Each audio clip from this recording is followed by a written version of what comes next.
Well, hello, everyone. Hello. Hi. Hi. Wow, so many people. Yes, and some more are coming. I just approved some more from the waiting room. So let's just give it another minute. In the meantime, welcome everyone to another L&D Backstage session. As you have seen this year, we started off strong with gaming and we continue with a gamified approach to leadership development. So I'm very happy to have with us Stefania and Alex today, and they will walk us through how they have developed a board game for leaders. So I'm very excited. Hope everyone is as well. And keeping in time that this is also a short session, a show and tell format, without further ado, I would hand over to you, Stefania. Hi, guys. So I'm really happy to be here today. So we are partners in this. We are from Learning Architect, and it's a leadership game that we designed with our great partners from Chamber. And Alex from Chamber is here. Hello, Alex. Hello. Happy to be here. And yeah, happy to tell you a bit about what was the design process of it all. So feel free, Stefania, to take it over. Okay, guys. So we are here to share our insights, and we will do that. But first of all, I would like to start with the final product, you know, what it came to. And I will play a short video for you guys, a 2-minute video. And I will ask you a short question afterwards. What is your feel? What is your reaction when you see a bit of the game in this video? I hope you can see it now. And I'm playing it.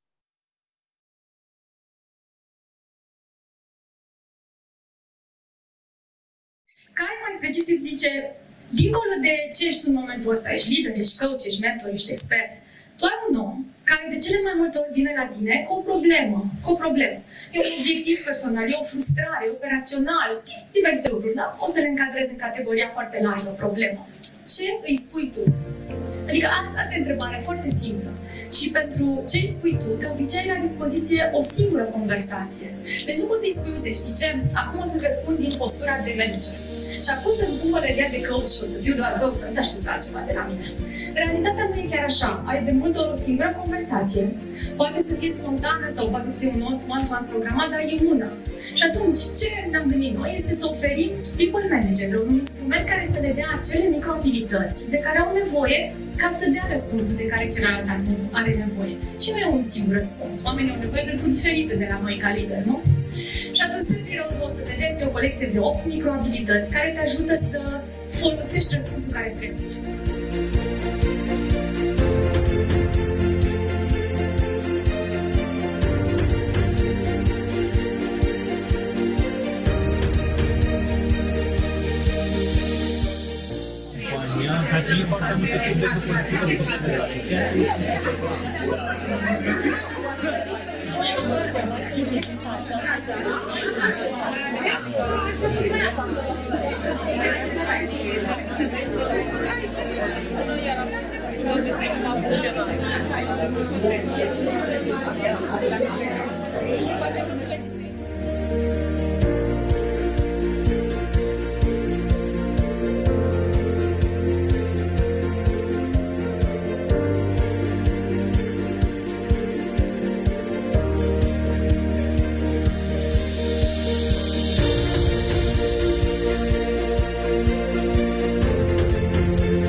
So thank you for watching that. I will just take a couple of seconds to ask you, what is your first thought? What is your feeling when you see this, when you saw this video? And I'm not sure if you are on mute or you can talk to me or just chat. Can I play too? Okay, so I suppose that sounds like curiosity or enthusiasm or something. Okay. Just give me some reactions. What did you see? Fun. Okay, thank you, Inga, for that. Cool. Okay. A good environment, right. A good environment for learning, definitely agree, engaging. Thank you, guys. Okay, so yeah, they were actually, they always are very engaged, and that's the beauty of game-based learning, and Alex will share more with you about the magic of that. Other roles from the leader. Yes, thanks, Anna. So you guys saw the final product, which is, as you saw, nicely packaged. Look at the, boxes behind me. But to get to that final product, it was a long journey, and it took us actually a couple of years, and the pandemic sort of interrupted this. And looking backwards, we actually used a process to do the content design and another process to do the mechanics. And I will share something about the content and then pass the floor to Alex, who will share with you insights about game mechanics. About the content, looking in retrospect, we followed 3 steps.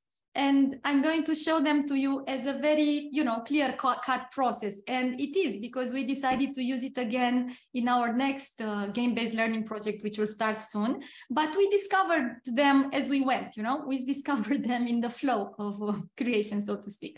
And here they are, and I will walk you through them very quickly in 10 minutes, probably, right? Develop a POV, a point of view. Develop content that sticks, and decide on a learning goal. And let me start with the first one. What's a POV? Every time when you have something in mind, you want to create something, if it's a game, a learning solution of any kind, a workshop, you start from a topic. Everybody has a topic that they are passionate about.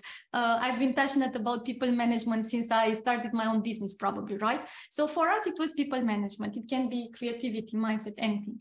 And that's your starting point. But it's not enough, because having a topic is something very broad. And if you stop there, then your content will be very generic.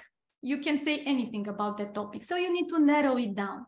And what we did, we actually use a lot this technique, which is called question burst. And the guys from MIT Leadership Center came up with it. And basically it means that you need to ask yourself questions. You need to make the topic narrower or deeper. You sort of need to explore it more. And here are some of the questions that we asked ourselves individually. So for example, I as a content creator, but as a team. So we kept popping up questions in meeting, and we did that until we realized that actually now we developed a point of view. What's a point of view? Maybe some of you are familiar with that. It's a design thinking concept, and we use design thinking in our organization.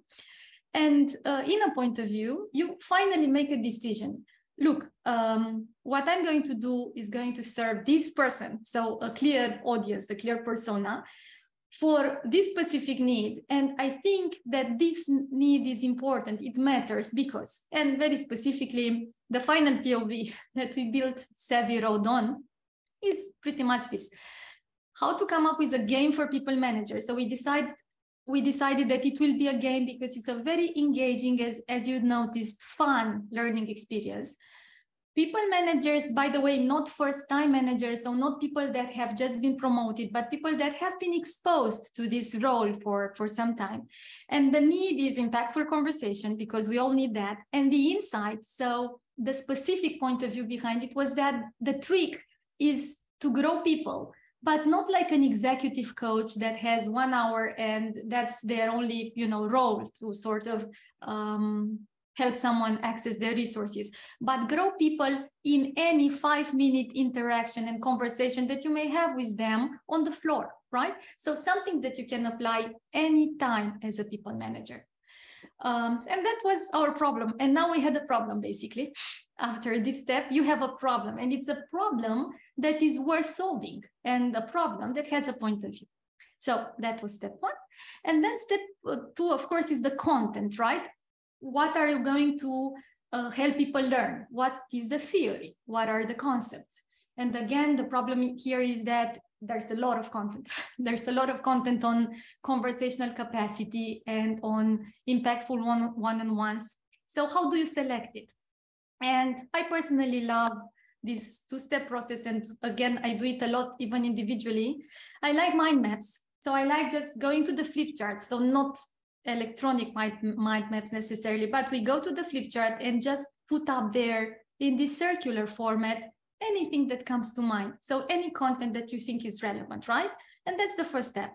And then it's a good idea to sort of distance yourself a bit from the mind map in time, for example, to do it and then revisit it a couple of days later and in space. So you basically take one step back, right? And then you try to do the second step. And the second step is the stickiness part. And we use two methods generally.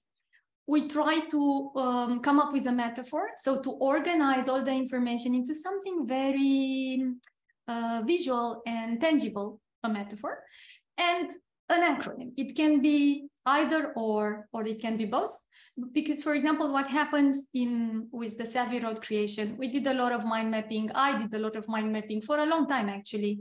So it's an iterative process. You don't just do one. You do it and then you destroy it and you do it again and you add some stuff. And finally, we came up with both. We came up with the metaphor. We decided that the game will enable people leaders to discover that having impact as a people manager means that you have impact on 3 levels: the mind, the heart, and the hands. So very briefly put, you enable people to think better, to feel better, and to do better. And that was the organizing metaphor. And then the acronym, and by the way, this acronym is a bit too long. I mean, next time, if we do for the second game, we should do a better job of keeping it shorter. But I hope it sounds nice, you know, it has a ring to it. So the acronym was S.A.V.I.R.O.A.D. How do you do it? 8 micro skills. So the ability to seek first, questioning, probing, appreciate. So appreciate any input, use value-based statements. So not just command-based statements, not just task-based, but value-based statements. Integrate ideas and build on what the other person is saying. Use reframing if you want to influence people's perception. Then observation, not judgment, just neutral and specific observation. Acknowledge, so just stop to acknowledge what the other person is really saying and make things doable, right? And right now, I know it seems a bit long, and it is a bit long, so we should have done, made it simpler, but after a one-day game-based learning workshop, it becomes memorable. So for us, the feedback is that it's sticky enough. So we did a good enough job, even if we can do better, right? So that's the second step. You have a point of view, and then you create some sticky content. You really make an effort to make it sticky. And finally, and I'm not going to share anything spectacular here, you definitely need a learning goal because, of course, games are fun, and any game is fun. The difference with a learning game is that it is fun with a purpose. It's more purposeful. And in Learning Architect, we are very passionate about learning design, and we have our own, let's say, in-house methodology, right? And here's what we use to define learning goals. A very simple model that we like. So a game can be about discovering concepts. So it enables people to discover something new by themselves or to put it in context. A game is also good at having people remember information. For example, quizzes that everybody probably uses. A quiz is sort of a game that enables people to remember. And finally, a game should be good at having people apply the learnings, right? So develop a specific case, a specific story and challenge where people can really apply the learning. And we use this frame, right? So basically, when we're going to start our next game-based learning project, we will definitely follow this process. So first the POV to make it very insightful. So what is the point of view here? What is the problem that maybe only us see, so that we see with a particular insight, because then, you know, it's really worth doing. Then a content that should definitely be memorable, sticky, and finally a goal, have a goal in mind. And before I pass the floor to Alex, some lessons we learned, just a couple here. So first, the first one, I've been telling it to you over and over again, but I'm a great believer that you need a point of view. And our point of view, for example, was that it's not the same to be a coach and the leader coach, and you need to sort of combine the lack of time with the need to grow people and have an impact even in 5 minutes. And that was very helpful. And then for the stickiness, you need to simplify. And we did a pretty good job out of it. So with the heart, hands, head, mind metaphor and the S.A.V.I.R.O.A.D, and maybe we could have done better, as I was telling you, with a shorter acronym, which I'm definitely going to try next time.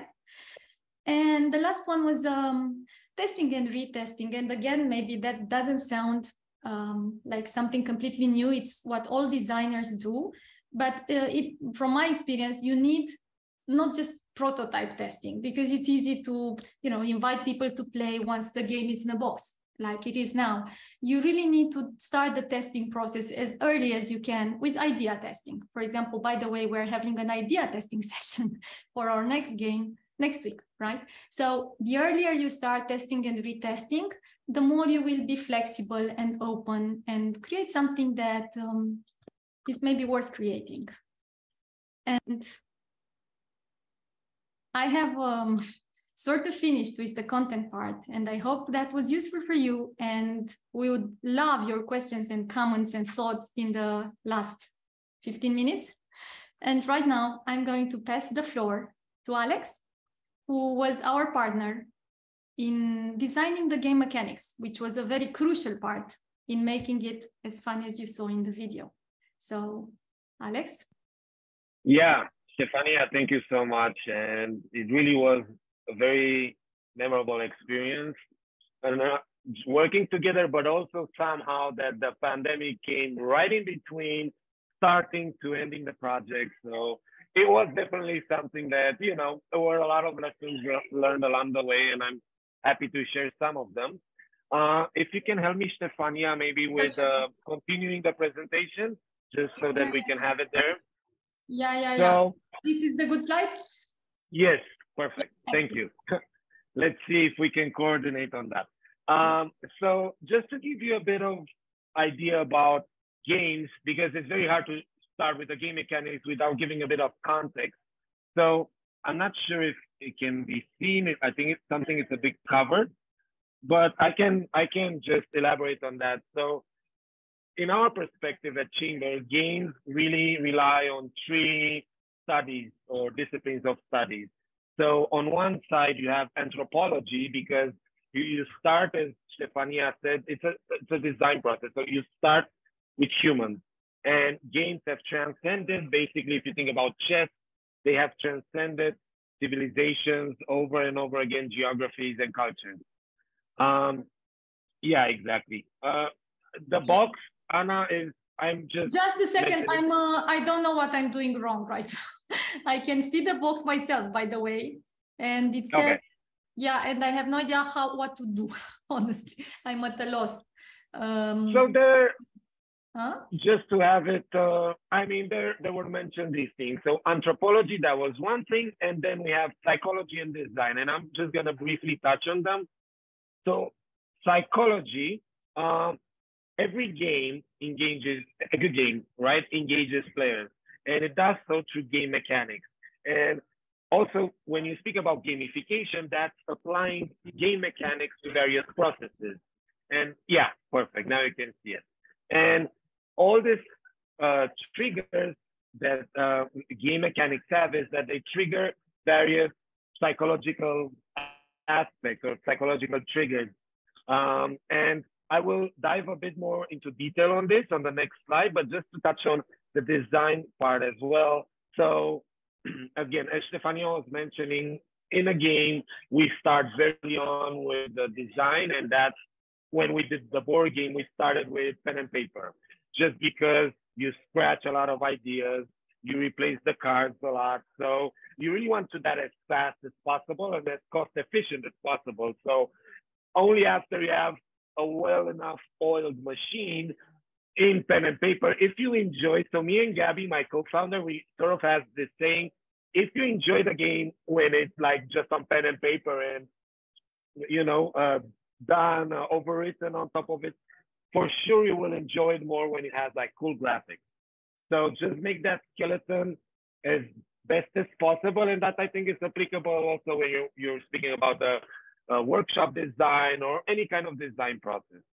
And what all games have, and that I think is very magical about it. So there's this concept of a magic circle. So if you ever enter the shop or board game shop or just have seen a bunch of people playing a game, and if you don't know the rules, you're just gonna be looking and asking yourself like, why did they draw that car now? Or what did that guy just jumped on yelling? But like for them, they are so immersed that they're actually in their own small little reality.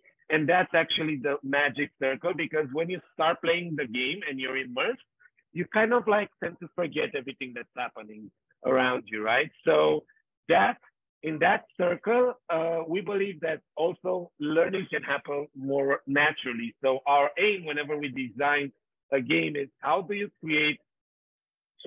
the question, how do you create that magic circle when learning can be done very efficient? Now, Stefania, if you can help me on the other slide. Okay, cool. So now the thing covers just the title. So if you go out of this presentation, no, it's cool. It's cool. It's okay. If you leave this presentation with just this, that would be amazing. So like in any other discipline, in game design, we have a lot of categories as well, right? So one way to think about your players or your learners is by what drives them, because I was mentioning the psychological aspect beforehand. So on the one hand, you have people who are very motivated by leaderboards or competition. So these acts, they are called in Yukai Choose book, whatever, it's called actionable gamification. I'm happy to share it. So they're called killers. And they are very focused on other players. That's why you can see they're on the left side of it. But they're focused on doing stuff, and they're always comparing themselves to other players. So people that are motivated by this play the game to be number one, or do the activity to be number one. So a thing like a leaderboard really engages them. On the other side of the spectrum, you have achievers. So achievers, they're also very competitive, but they're competitive more with themselves or with the game. So they don't care about leaderboards. If you have, for instance, like if you would go at a workshop and the trainer says, hey, in order to learn better about leadership, you can go through this 3 or 4 examples. The achiever is always going to do 4 examples. So he wants to max out everything that they can to just, they're completionists as well. So anything where you have a number of collect test badges or unlock 3 quests. So these things are really motivating for them. Going down, not so much on the acting part, but like maybe on the interacting, we have socializers. And what motivates socializers to play games or to do tasks again is just being there so that they can meet other people. They don't even care about the rules of the game or when it starts, how it finishes. No, I'm here to meet Maddie and Sarah and Jim and John and so on. And yeah, the game is more like a pretext for them. So whenever you design the gamified activity or just you want to think about motivating people to do a task, you can also have that social aspect on it as well. So communities are very good for this, forums, but also things like social deduction games, where they're games about just kind of like mafia or werewolf, where you just want to figure out who's the other person. Are they an ally or an enemy for your team? And then we have explorers. And these people, they play games to discover the story. They want to hear the history of your company. They want to hear the values. They want to hear everything that is sort of like the theme, the layer on top of it. And in games, this goes very good with like storytelling, building a world, including characters, and making a story about that character, not just, hey, this is John and that's it. Okay, now that we have that, Stefania, we can just walk a bit through the games so that I can just give some, yeah. So this is as Stefania mentioned, we did 3 games for the workshop. And this is the discovery part of it. So in this game, players start and they answer questions in order for them to discover the concept. So this is like the early stage of the learning part. And some of the mechanics that we used was like variable powers. So if you can see, there's like tiles, the yellow tiles there, and every tile has either a heart, a brain, or a hand. So each one of them don't just give the points, but they also have a special power. For instance, the brain, when you land on the brain, you need to make a choice if you want to move everyone 1 step forward or 1 step backward. And just the idea of making choices, this is crucial in like every game. So it's actually the concept of meaningful choice. Do I have choices in my game?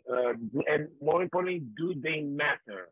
Because if I would just have to choose between, let's say, getting 100 gold and 50 gold, why would I get 50 gold? Oh, but maybe that 50 gold gives me something else. Then it becomes more meaningful. So I'm trying to like condense a lot of things in a very short amount of time here. So let's just, Stefania, I think we can move to the next one. I will do that. And just sprinkling, the game mechanics. So the second part, the second game is more about memorizing and embedding the concept.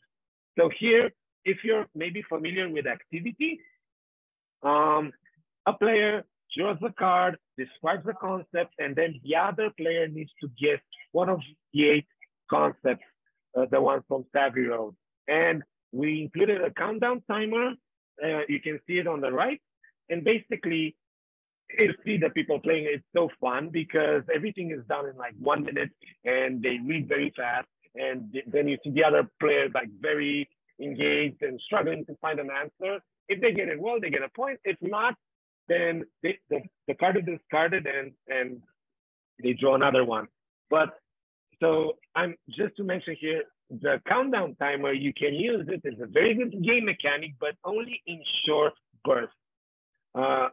When you create an activity, if you use, it can be like an hourglass, but a countdown timer of any sort can work just to give that extra, not engagement, but also rush to do it. So if, for instance, you have a coffee break, something with a countdown timer afterwards really can put the people, working a bit more faster, being more engaged.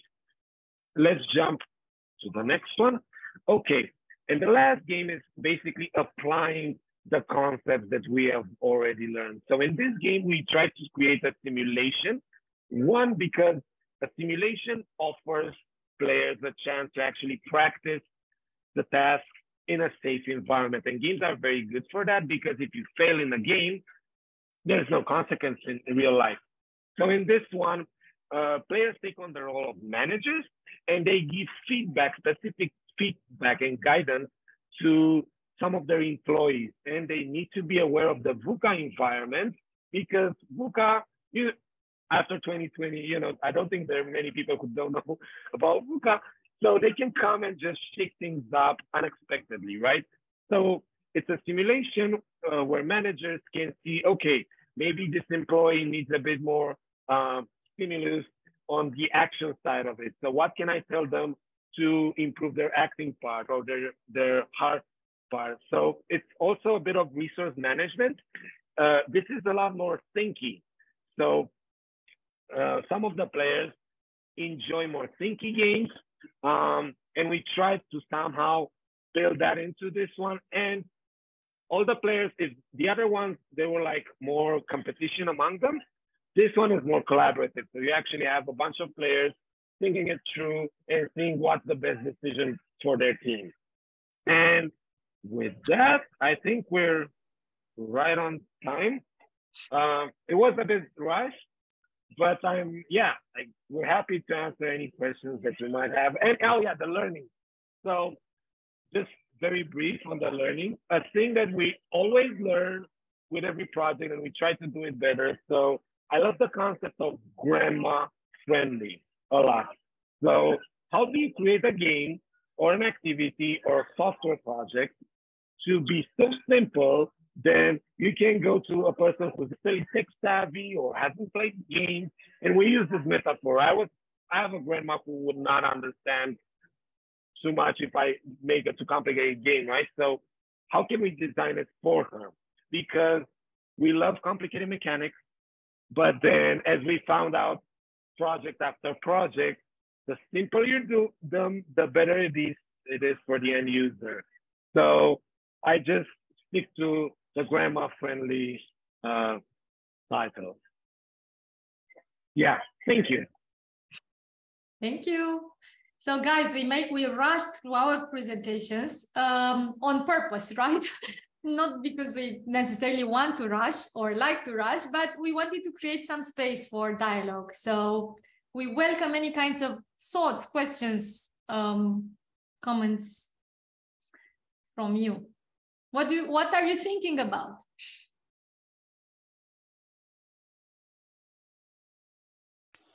So if everyone is too shy, I would probably kick it off with a couple of questions. When you first started, was it a clear mandate to develop this sort of approach, or did you then come up with the idea, why not turn it into a game, and what led you there? So thanks, Anna, for this question. So we were the, the customer. Actually, this is our second game. So we have another beautiful game, which is called Savannah. And it's a wonderfully, very popular game on emotionally intelligent communication. It's Savannah, jackal, giraffe, a beautiful metaphor borrowed from MVC. So we had already experienced launching Savannah in 2019. And it was a big hit, honestly. And that's how I discovered game-based learning, because to share something about myself, I'm like Alex, who is passionate about game mechanics, and that's what they do at the company. We are a learning company, and I am not a board gamer. I'm not. So me as a person, I don't necessarily, meet with, I'm 43, maybe it's an age thing. I don't know. But we had these friends these partners that we developed Savannah with, and they were passionate about game mechanics. And when they showed it to me, I actually realized we are on to something, because exactly it creates the magic circle that that Alex mentioned, and sort of kicks the right balance between something very profound and something fun. And I honestly think that training should be that, right? You need to strike a balance between people having fun, socializing, so enjoying themselves, and really having a deep learning experience. So we had already done that. It worked great. That's why we decided to make it game-based. That's why.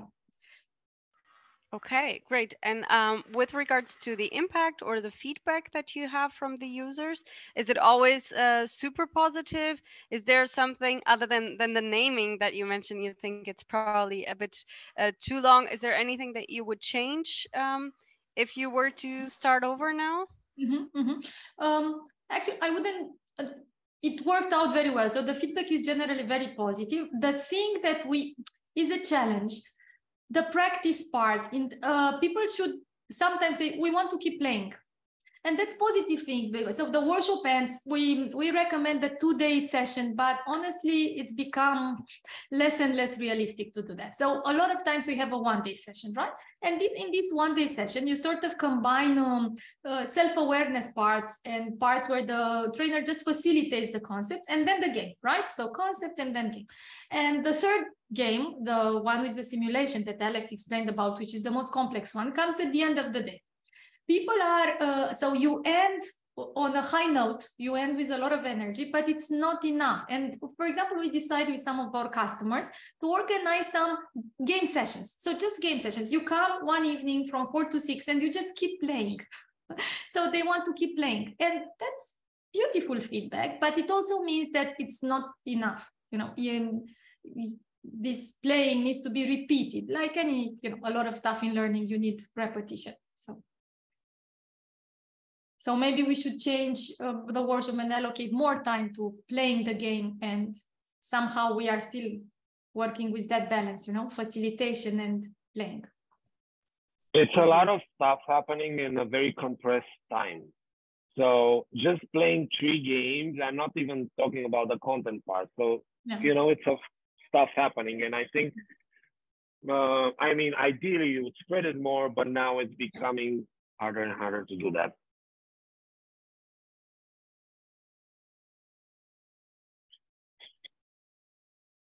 Yep, I get it. Thank you. Let's see if there are some more questions from the rest of the audience. So we are here, and if we can help you in any way, we would love to do that. Okay, thanks for the feedback, guys. I can see it.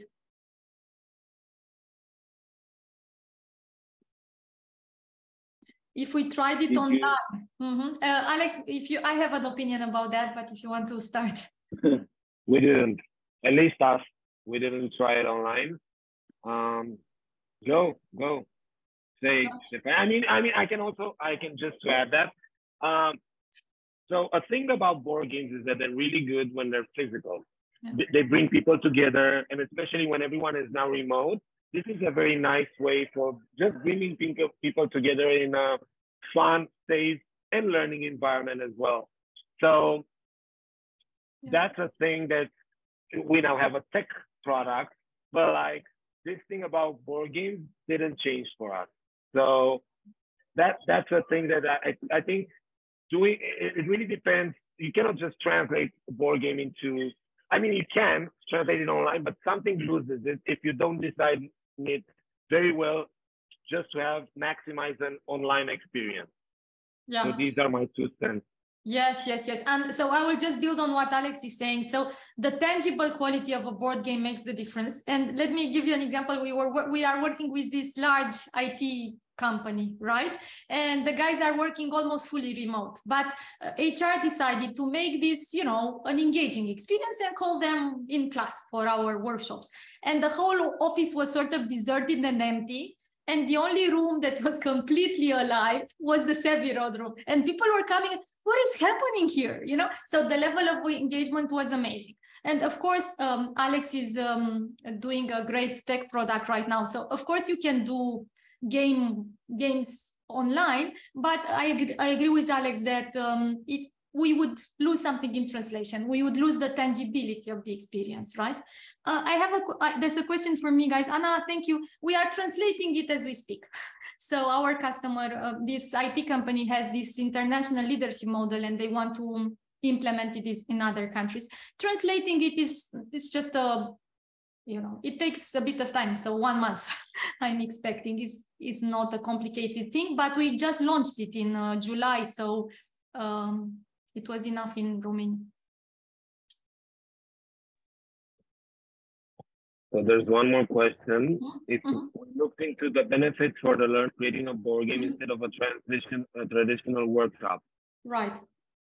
Like, just to better understand the question. So the question is, what are the benefits from doing a board game following than a traditional workshop, or if we asked people? That's what you mean? If we tested it with learners, maybe, or that's your question? What are the benefits? So your understanding. Okay. Like, I think game-based learning is actually a very, very good way to enhance a learning experience. I think especially now after the pandemic, you know, having like the traditional PowerPoint presentation is not as effective, and like the attention span has been going lower and lower. And especially when we're thinking about like the Gen Z generation who's now starting to come into the workforce. So what a game does is that it adds a lot of dynamic. First of all, it adds dynamic to the whole learning experience. It brings people in a way that, you know, only in a way that kind of like opens another door to learning. Because as I was saying, when you're in a magic circle or in a game, you bring some of the paradigms that maybe you are not showing in a learning experience. So if you're very competitive in real life, you're going to be competitive in a game. That's something that you can work with and debrief after. So this from one point of view. And then the benefit of just having a social experience, because as we said, games are social.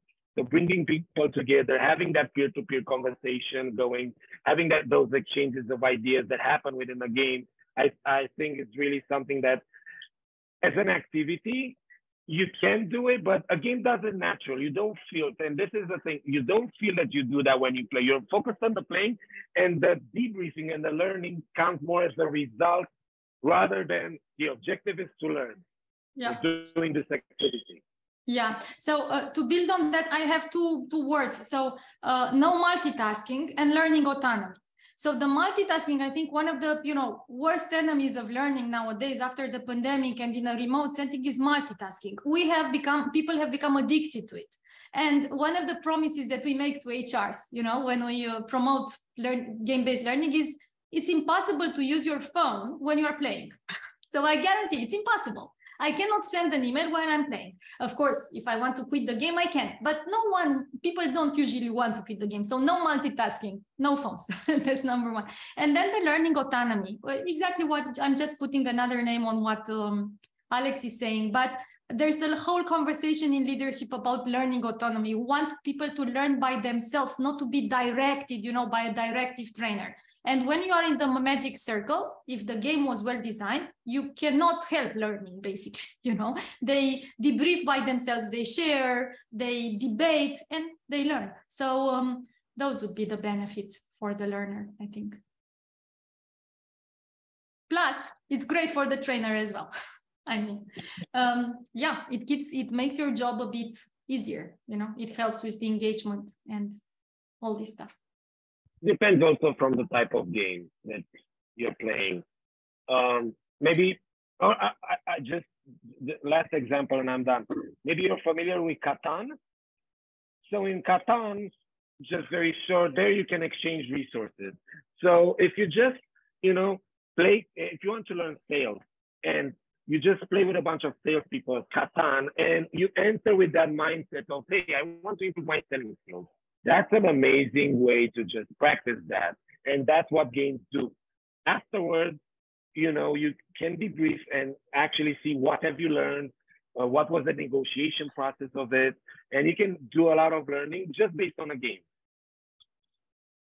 Well, I have some questions that I decided to reply on because it was about the numbers, you need people to team up.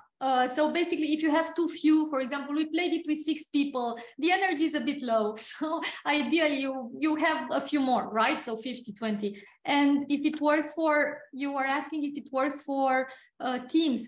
Actually, so it is a people management game, so it can work. Sorry, I don't know what I did. It can work for anybody whose role is to grow people. It can be, a senior colleague, but you need at least part of the role of a people manager.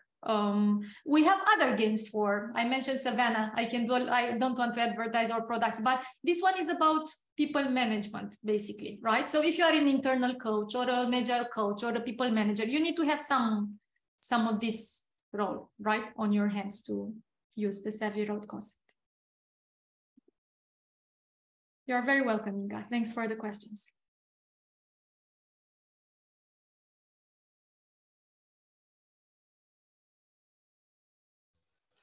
Awesome. This was a very time-efficient meeting. Well, apparently so. Yeah, you did great.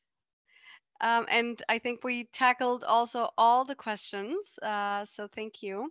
Thank you, Stefania and Alex, so much for joining us. Thank you also to everyone that stayed in this session and learned from them. It was great seeing another good example on how we can drive learning forward also in connection to gaming. So thank you for that. And yeah, wishing everyone a great day ahead. Stay tuned for the upcoming events. And if you are not yet connected to Stefania and Alex, please do so. And all the links are in the Luma event. Great, guys. And we will also share the material with you, Anna, if that's helpful for anyone.